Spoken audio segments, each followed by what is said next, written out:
Good evening, ladies and gentlemen. Sorry for the delay. There was some technical issue. Today, for next 30-35 minutes, I'm going to speak on aquaculture and its status in the country.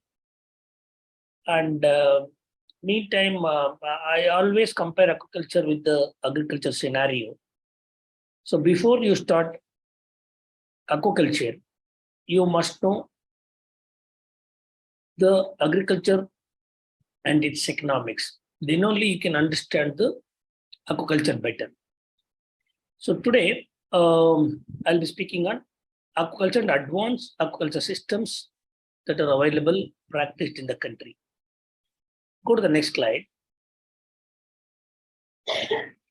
In last 65 years, India, go to the next slide, please. India could increase its food production by 5 times.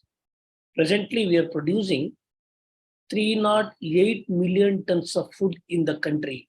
We are about 142 crores of people, and we are producing 308 million tons in spite of drought, cyclones, farmer bill issue. We are producing 308 million tons.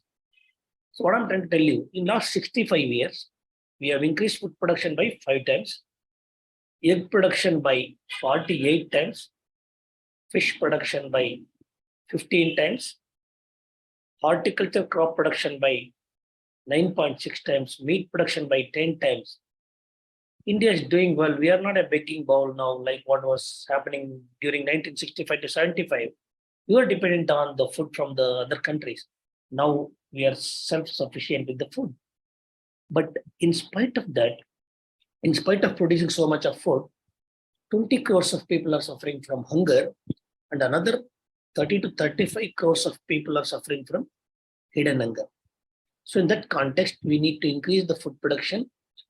India has set a target of producing 350 million tons of food by 2025, 22 millions of fish by 2025, 8 millions of meat. Likewise, India has set target and introduced different schemes and initiatives in the country to support the farmers in the form of subsidy, soft loans, such a thing. Go to the next slide. Look at the production in the country. We are happy. India is doing well in terms of milk, papaya, jute, ginger, banana, mango, millets, cotton. Fine, even cattle population is very high. India is first. But I'm not happy because India is doing well because of the vastness of the country. If you look at the productivity, it is far less. If China can produce 40 tons of fish per hectare, they are producing only 4 to 5 tons. They are producing 45 to 50 tons of rice per hectare. I mean, now 50 or 44, 8 to 9 tons of rice per hectare. We are producing 5 to 6 tons. So we have to move from production to productivity, understand the soil management, understand the nutrient management, understand the crop management, understand the disease management, and increase production. Go to the next slide. See, we have initiated the, go to the next slide, please.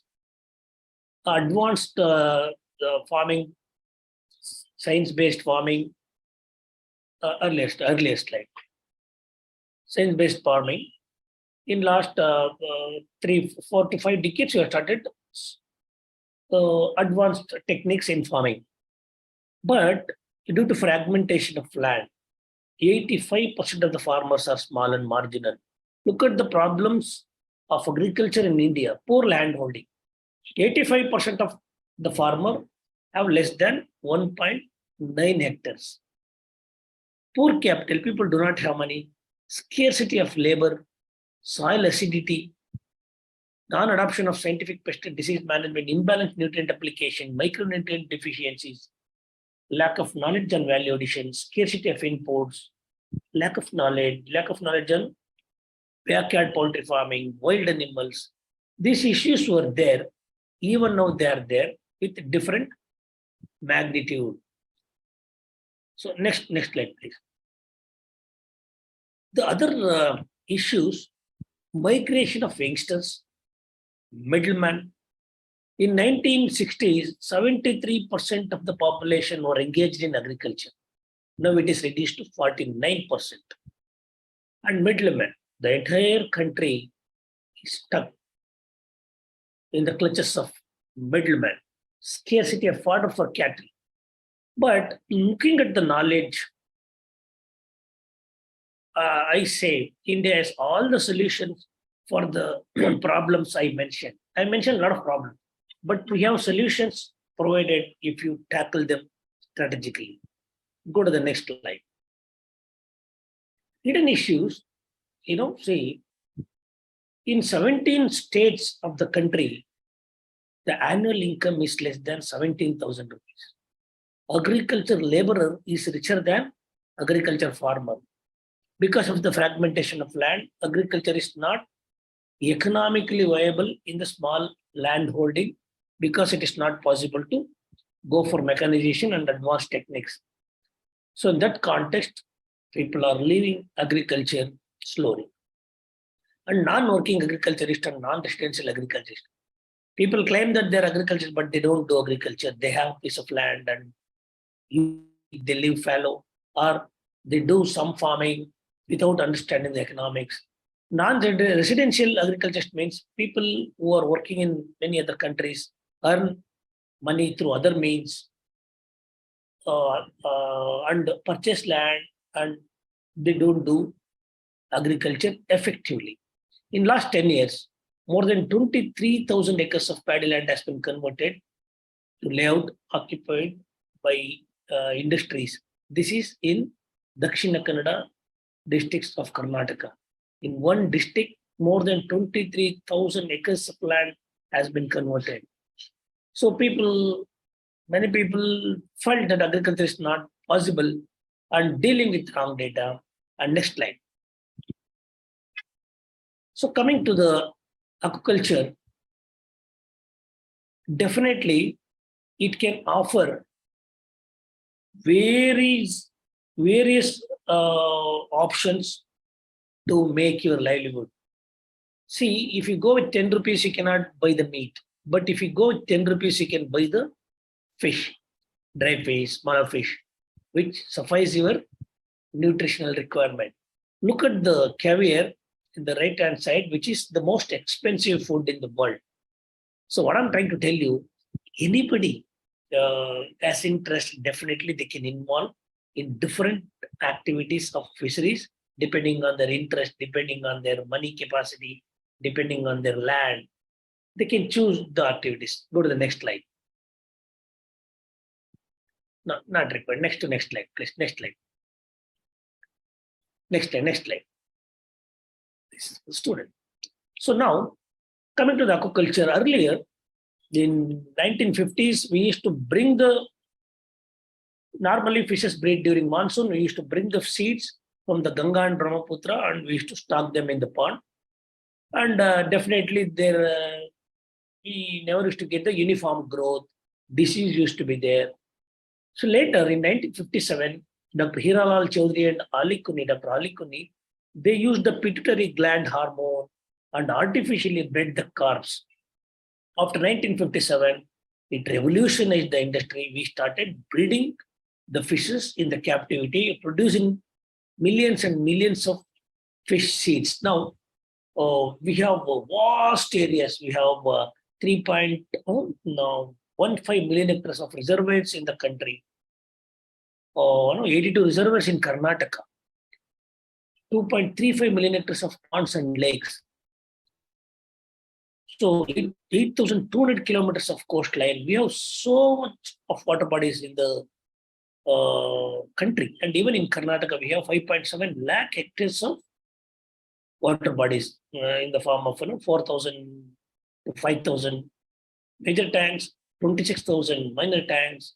Likewise, you have plenty of aquatic resources. But earlier, we never used to stock them efficiently. Now, we produce around 70 crores of fish shade in the country. We have 56 fish production centers in the state. We produce crores of crores fish seed and distribute to the farmers and stocked into the reservoirs. So later we started manuring the ponds. Now earlier we just used to stock and they never used to attain the marketable size within a shorter period of time. Now we started manuring the ponds with cow dung, fertilizing with lime, single superphosphate, urea. So that increases natural food, phytoplankton, zooplankton in the water body and enhances food chain. So that serves as a natural food. Later, people started feeding the fishes. Earlier, people did not know what to feed, and rice bran was available in plenty. It was wasted those days. It was only 3 rupees 30 years ago. So now rice bran is 30 rupees, and now it is going for oil production. People are producing rice bran oil, groundnut cake, and they used to mix 1:1 ratio in the ratio 1:1 and feed it. And later they started using aerators because when you stock more, the dissolved oxygen depletes. They started using aerators. Now and later came sinking feed pellets, commercially produced pellets. So now we are using floating pellets so that the utilization will be better. Now the technology is so advanced, biofloc technology, recirculatory chemical system, Internet of Things. We can measure the water quality parameters on a continual basis. So likewise, things have changed significantly, and we are producing in the country. We are producing about 16.14 million tons of fish, and our target is to achieve 22 million tons of fish. And in the country, since 4 years, there's a concept of the program called Pradhana Mantri Matsya Sampada Yojana, PMMSY. This is the last year. There are 50 to 60 different schemes. The interested farmers, entrepreneurs can meet the nearest Department of Fisheries and take the schemes and choose according to your convenience and take the advantage, because for all the category, they have 40% subsidy based on the unit cost, and for women and reservation, there's a 60% subsidy. Go to the next slide. Go to the next slide, please. Okay. So look at this.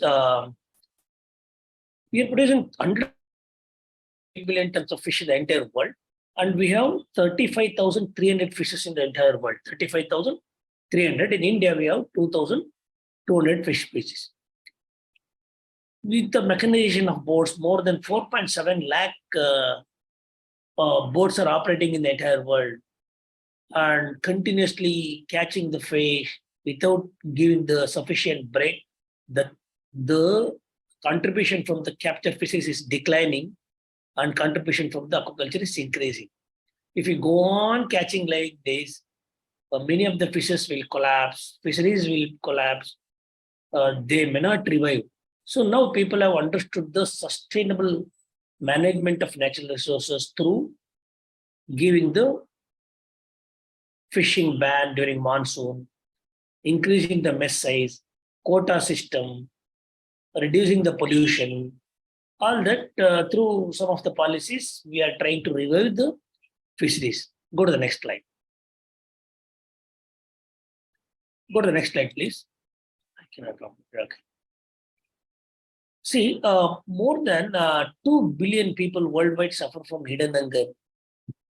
And 1 million children under 5 die every year from vitamin A and zinc deficiency. You know, fish is rich in vitamin A, D, E, K. And it's a cheap source of protein, easily digestible, good cholesterol, omega-3 and omega-6 fatty acids. It is good for the heart, good for the brain. So throughout the world, the civilization started along the coastal region or the riverside, and they started eating fish. That's why the IQ of the people who are living in the coastal side or the alongside of the river, it is more compared to the inland people. So go to the next slide. Yes. Go to the next. Yes, click it. See, according to the earlier slide, please. Okay. That's okay. See, according to the World Health Organization, the healthy adult must eat 20.3 kgs. In India, the per capita availability is 11.8. Now it is increased to 12.5. In Karnataka, it is 5.8. We have to travel from 5.8 or 11.2 23 kg. So next slide, please. So in this online talk, I'll tell you. So we have a target. India set a target of producing 350 million tons of food. We are producing not 292, it is 308. So we are producing 16.14 million tons of fish, and we have to, the target is 22 million, producing 16.14. So we are producing we need 110 billion eggs and producing 70. So likewise, India set target. That's why the learned people must come into the agriculture and do scientific farming and produce more. So next slide, please. See, so now another 10, 12 minutes. If you're ready for change,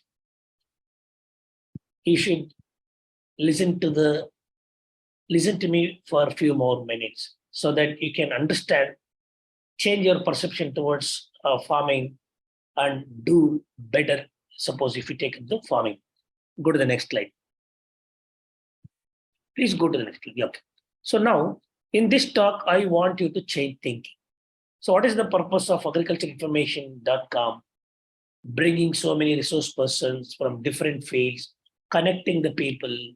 So though you have a lot of information, you need a guru who can guide you to take a right decision, right scale, with the right spirit so that you can succeed. So I want you to change your thinking. I want you to change the production systems. With the same strategy, you cannot make big difference. You have to understand the scale of economy.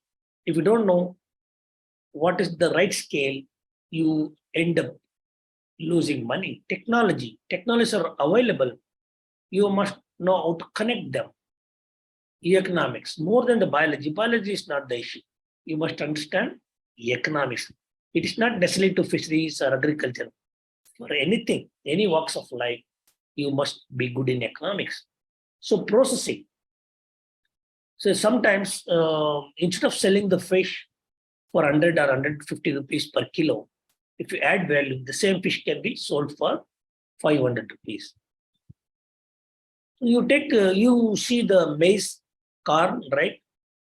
For farmers, people buy it for 50 paisa or 1 rupee, but in the roadside, the broiled one, they sell it for 40 rupees, the corn. So that's what the processing adds value. Branding and marketing, hard work to smart work and data management. Skip the next slide, go to the next slide. Yes. So look at this. This is not from the books. This is the real economics of paddy, sugarcane, fish culture, and problematic soils. Look at the last row where I've mentioned benefit cost ratio. If you invest 1 rupee in paddy, you get 1 rupee 40 paisa in 4 months. In sugarcane, after 14 months, you get 1 rupee 15 paisa. In fish culture, 1 rupee 66 paisa. In saline soil, 1 rupee 97 paisa. But in seed rearing, you get 3 rupees for every investment of 1 rupee. In fact, in fish culture, I have taken the lower values. It is even better. So what I'm trying to tell you, the fish culture is always economically viable compared to paddy, sugarcane, and any other agricultural activities. But it doesn't mean that you have to convert all your agricultural land into fish culture. You take up fish culture in 5 to 10% of your area. It serves as water storage structure. Where now the 2 states are fighting for water, Karnataka and Tamil Nadu. And paddy requires hardly 1,800 to 2,500 liters of water to produce 1 kg of rice. but people are using 8,000 to 9,000 liters, and all the nutrients what is supplied, fertilizer supplied in Karnataka, it is draining into waters, going and accumulating in the Tanjavur. That's why in Tanjavur the paddy productivity is small. So what I'm trying to tell you, in your paddy field, sugarcane field, 5 to 10% of area, if you can construct the pond, all the excess nutrient comes into your own pond, and you can take up fish culture. Whenever water is required for your farm, you can use it for survival irrigation. So you must understand minimum scale of economy. Suppose if you are growing paddy in 1 acre, you spend about 30,000 rupees. To get back your money, you have to grow paddy in 2,600 square meter. 1 acre is 4,000 meter square. To get back your money, you have to grow paddy in 2,600 meter square. So beyond that, you get the profit. So likewise, minimum scale of economy for each of the crop, for each of the agroecological situation, you must know it. Next slide. If you don't know the economics, next slide. If you don't know the economics, by doing farming, you lose a lot of money. So now, go on showing the pictures. Next slide, please. Okay, next on the picture, first picture. Yes, the pond, small pond. The earlier one, ma'am. Okay, now this one. See, this farmer has 100 square meter of pond area and 6 acres of coconut. But here, in the small pond, is growing fish seed and gets about 9,600 rupees. To get the same money, he has to grow coconut in 6 acres and paddy in 3 acres. So 100 square meter of area is giving so much of profit. Hardly gets 3,000, 4,000 rupees per acre of the profit in 1 acre of paddy. But in this pond, it's a farm pond used for water storage, and by growing fish seed is getting about 9,600 rupees. Next slide, please. Next slide. Okay, click it. It is all pictures now onwards. It is a shrimp farming, advanced shrimp farming along the coastal side. If you have sufficient money, there are so many hatcheries. They go for earthen or plastic lined tanks. They draw the water from the creeks or the sea. Grow. It's a high risk, high profit farming, shrimp farming. They stock 60 seeds per square meter, grow for 100 to 120 days, and cost of production will be 280 rupees, and they sell the shrimp for 350 to 400 rupees. So high profit, high risk business is shrimp farming. Next slide. Next slide. Skip that. Next, go to the next slide. Yes. Next, that crab one, earlier. So look at this, the pond in Ratnagiri, where the outside they are growing the fish, and in the floating cages they are growing the crab. They get the crabs. Yes, they get the crabs and fatten them for 6 months and sell it for 1,200 to 1,500 kgs. Next slide. See, one farmer has brought the seawater to his car garage. In the vertical boxes is growing cages. So if you know the technology and management, you can do anywhere. Go to the next slide. So here in Maharashtra, in KRS also in Karnataka, we are doing cage farming. You can take the space on lease and go to the next slide, no problem. Go to the next slide. And see, in cages, in high density, in the natural water bodies, by giving small royalty to the government, you can take up the space and do cage culture in natural water bodies. Next slide. So this is advanced, the most advanced farming system, integrated pond raceway system, where if you have 1 hectare of pond, you grow fish only in 0.1% of area in high density. You make a flow through system. So there, in 1 square meter, you can produce 140 to 150 kgs of fish. and you can sell them live. It is most advanced technology developed by Auburn University. Next slide, please. So recently, people started using recirculator wherever if you don't have the space, large space, in the backyard, using the advanced technologies, you can go for a recirculator aquaculture system where you continuously take out the water, treat the water and use it. So in a smaller unit area, you can produce more and control the diseases, control the water quality, control the temperature. So only thing is you should go for high value fish species. The next slide. So this is the biofloc technology developed by Israel. Since they do not have water, they have developed this. In RAS, we take out the water and treat it. Here, whatever that carbon, nitrogen is produced in the system, by adding more carbon source, we nullify it, we convert that waste into food. That is the biofloc technology. It is in situ. Within the system, we clean the water. So wherever you don't have water, wherever you don't have rights in the good area, you can go for advanced technologies like biofloc and RAS. So keep on just showing, just show the different structures can be used. Next slide, yes. Next slide. On the rooftop also you can construct pond and grow fish for yourself. And if the water is not holding in that particular soil, you can go for plastic lining. IoT means using the electronic gadgets, sitting at home, you can control the feeder, you can put on the motor. So it is all advanced farming. It is not for the beginners. Next slide, next slide. No, not necessary. Next, go to the next. Go to this slide. Next slide, next slide. Next one.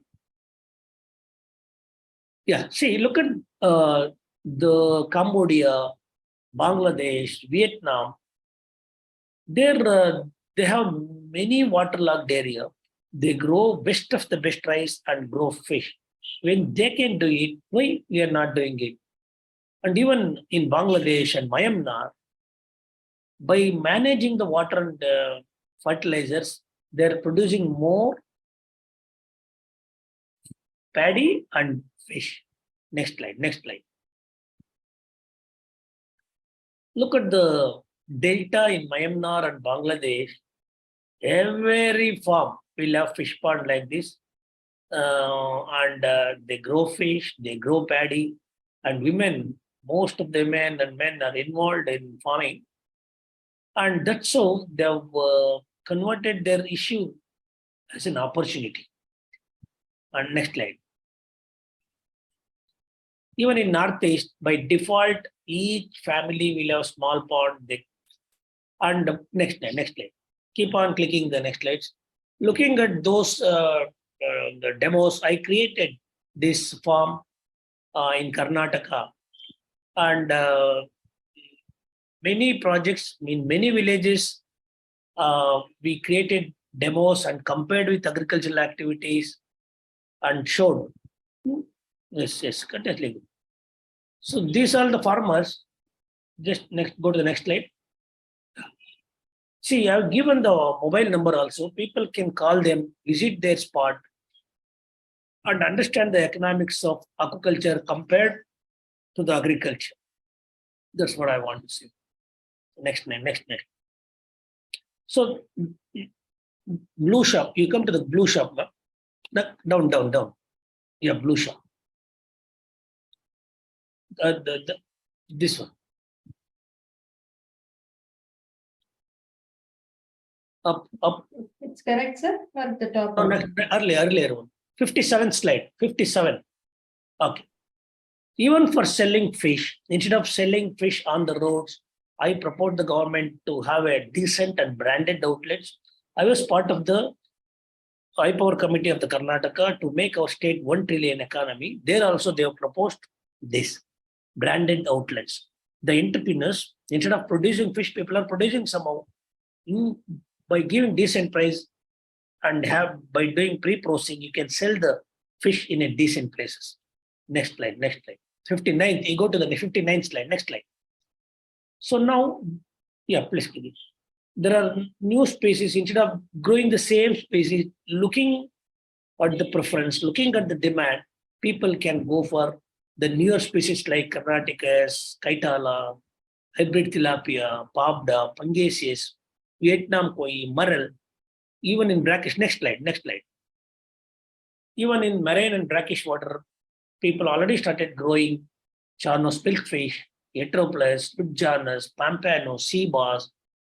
So likewise, people have to look for newer species and have create your own market so that you will have the chances of winning more. So go to the 60-second slide. Yes. So finally, what I'm trying to tell you, you must understand the right species to grow, right size, right combination, right feed, right ration, management of water quality, disease management, branding and marketing, hard work to smart work like live fish shakes, use of counting buckets, pre-booking, value addition, and data management. So go to the next 64th slide. 64. So now question. I'm open now. I take the questions. Thank you very much, sir, for a wonderful presentation. Just give me a minute, sir. I will take up the questions from participants.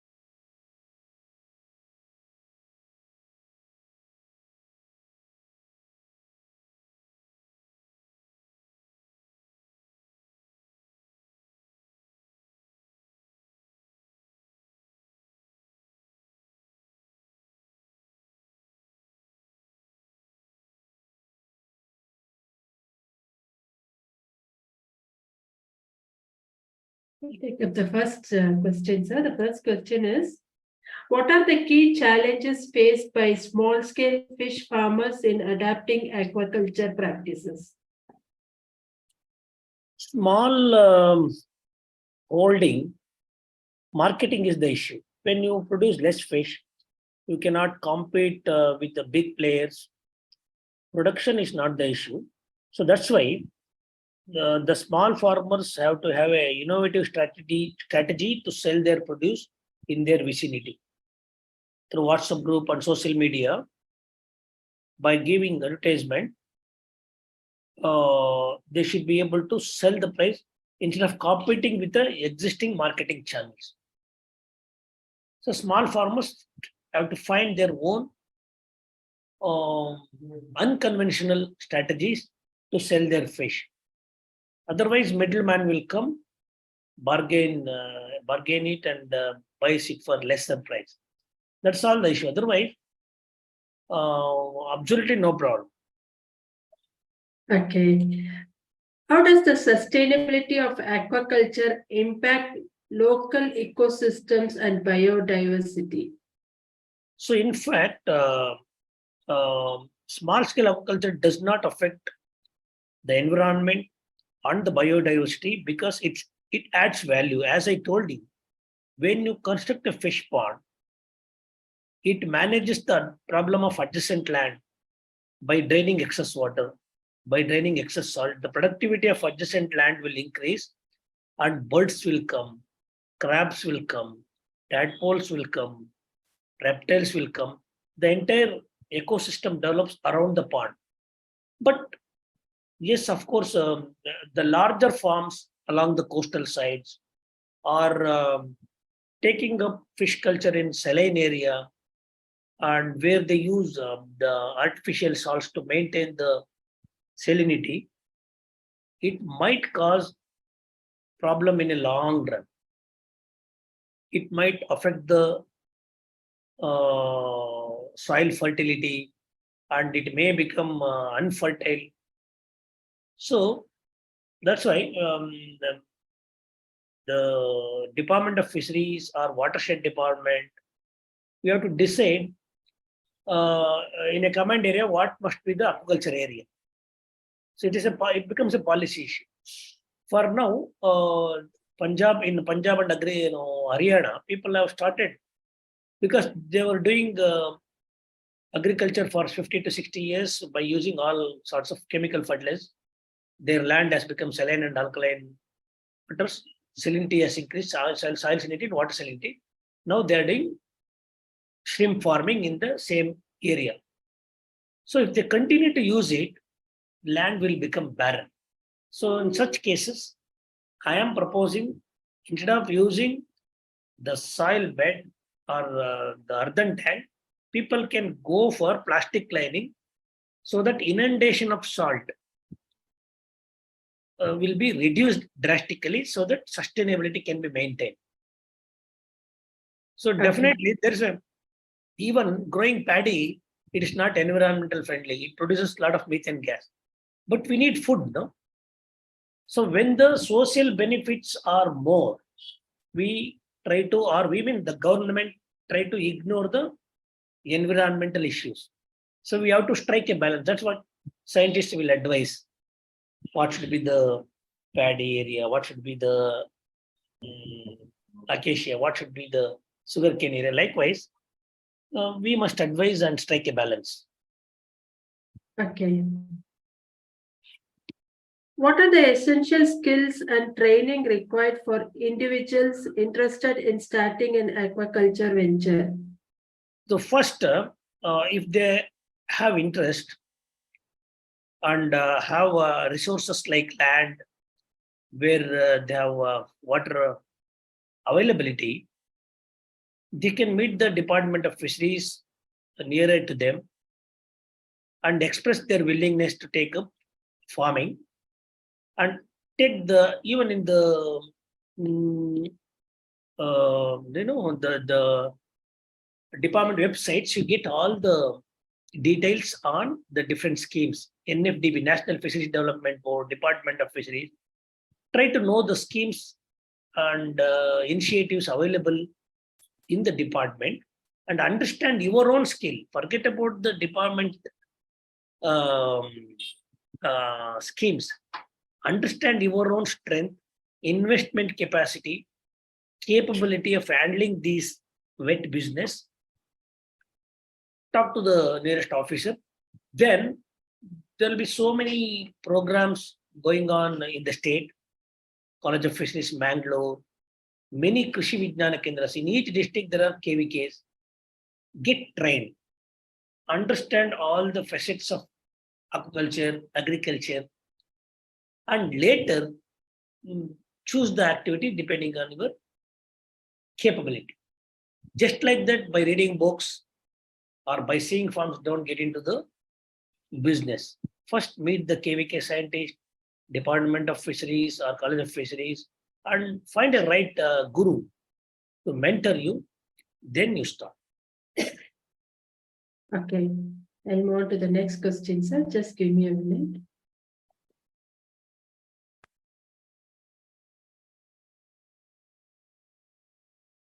How does climate change impact the sustainability and viability of aquaculture projects? Now, for now, the individuals need not worry about that. It is a too big issue. This climate change issue, it's a larger issue, and it is something to do with policy. So they don't have to worry about the climate change. The climate, because of the climate change, the rain pattern has changed. The breeding schedule of the fishes is disturbed. The phytoplankton, the natural food production in the system is disturbed. The fecundity is, the egg laying capacity is reduced. New diseases have come. But small and marginal farmers, entrepreneurs, they don't have to worry about the bigger issues. It is something connected with the policy makers, decision makers. So whatever that is admissible under the law, let them do it as a part of, for information's sake, we can talk about climate change. the urbanization, pollution, and all our gadgets, the lights, the refrigeration, the motorcycle, the air condition, all those are our lifestyle is causing. So you can definitely contribute to the climate change to reduce its impacts on the society by planting more trees, by using energy efficient gadgets, by supporting the right policy makers, right? So by good lifestyle, you can also contribute uh, to reduce the impact of climate change. Everyone has to earn by reducing the usage of plastic, safely disposing the waste. So everybody has a role to play by doing the accepted practices, by following the accepted form of practices, by following the guidelines of the government. You can be responsible on your birthday. On any occasion, you plant more tree. Don't throw the plastic. Small issues. Use public transportation, right? For 1 kilometer also, for small distance also, people are taking car. Likewise, by being responsible, you can definitely contribute. Okay. What role does government policy play in supporting and regulating the aquaculture industry? That's what we are producing 16.14 million tons of fish in spite of having vast resources in the country. 5 years ago, Government of India has introduced Pradhan Mantri Matsya Sampada Yojana with a budget of 20,050 crores. Never before. The highest budget was allocated to fisheries, and last year again 5,000 crores budget was increased in order to enhance productivity of fisheries, and people have taken the best advantage of this scheme and involved in fisheries and aquaculture. So there are so many schemes. National Fisheries Development Board at Hyderabad through KVKs, 700 plus KVKs are there in the entire country, through training, by giving subsidies to set up, not only to grow fish, to set up the ice plants, to set up the fish processing plants, to buy the refrigerated vehicle, to set up the modern outlets, 50 to 60 to purchase the bigger boats to go for deep sea fishing. So please see the schemes and initiatives of PMMSY in the website of Department of Fisheries, Government of India. Government of India started a separate department. Earlier, it was under agriculture. Now, fisheries and dairying has become a separate mantralaya. Please see the website of National Fisheries Development Board or Department of Fisheries. Try to know the schemes. Government is trying its best, and it is doing well, that particularly in the recent past. Okay. How does the market demand and consumer preferences affect the choice of aquaculture species and products? See, the entire northern states, so whatever the Andhra 18 hours. is producing more fish, and 90% of the fish produced in Andhra Pradesh is going to northeastern states because they eat more fish. Only in the coastal areas, they do not prefer the freshwater fishes. But definitely, the per capita availability of the country is only 12.5 kg. The requirement is 20.3 kg. Maybe for next 10 to 15 years, it will not be an issue. And there's a huge demand. And country is exporting 12.5 lakh tons and earning 65,000 crores. So there's a huge demand for export. There is a huge demand in the domestic market because the purchasing power has increased even in the India. People don't mind paying 600, 800 rupees to buy fish. So for now, it is not saturated. There is a huge gap in the demand and the supply. And definitely, without worrying, people can jump into this. But definitely, just because you produce more fish, there is a demand, people will not buy it. You must have the better linkages, better strategy to push your product into the market. Okay, thank you very much, sir. We have now completed the round of questions on behalf of agricultureinformation.com. I like to thank Dr. Shivakumar Magada for the talk and for answering the questions. I like to also thank all the participants in this meeting. This meeting will now be closed. Thank you, ma'am. You're most welcome, sir.